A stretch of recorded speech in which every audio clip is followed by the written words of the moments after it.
चलिए बच्चों, हम अवकल समीकरण का हल कैसे ज्ञात करेंगे। कोई अवकल समीकरण हमें दे दिया जाता है, बोला जाता है इस अवकल समीकरण का हल ज्ञात करें। तो इस कोई भी अवकल समीकरण अगर दिया गया है तो उसके तीन तरीके होंगे उसे सॉल्व करने का।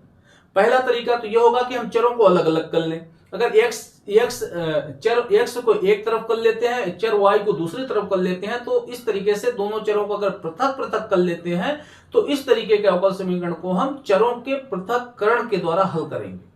लेकिन अगर चरों को हम अलग अलग नहीं कर पाते हैं तब उस केस में उसकी दो कंडीशन होती हैं। एक होता है कि वो अवकल समीकरण समघाती अवकल समीकरण है या नहीं, यानी उसमें सभी चरों की घात समान है कि नहीं है। अगर है तो हम उसे समघाती अवकल समीकरण का हल ज्ञात करने के तरीके से हम उसे सॉल्व करेंगे। लेकिन अगर समघातीय भी नहीं है, चरों को हम पृथक भी नहीं कर पाते हैं, तब हम देखेंगे क्या हमारा जो अवकल समीकरण दिया गया है वो रैखिक अवकल समीकरण है कि नहीं।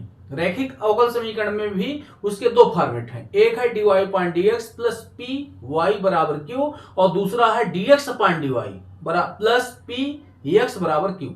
इन दो फॉर्मेट में हम उसे देख लेते हैं कि वो अवकल समीकरण इन दोनों फॉर्मेट में से कोई एक फॉर्मेट का है या नहीं है। अगर है तो फिर हम उसका इंटीग्रेटिंग फैक्टर निकालते हैं, यानी समाकल गुणांक निकालते हैं, फिर उसका हम हल ज्ञात करते हैं।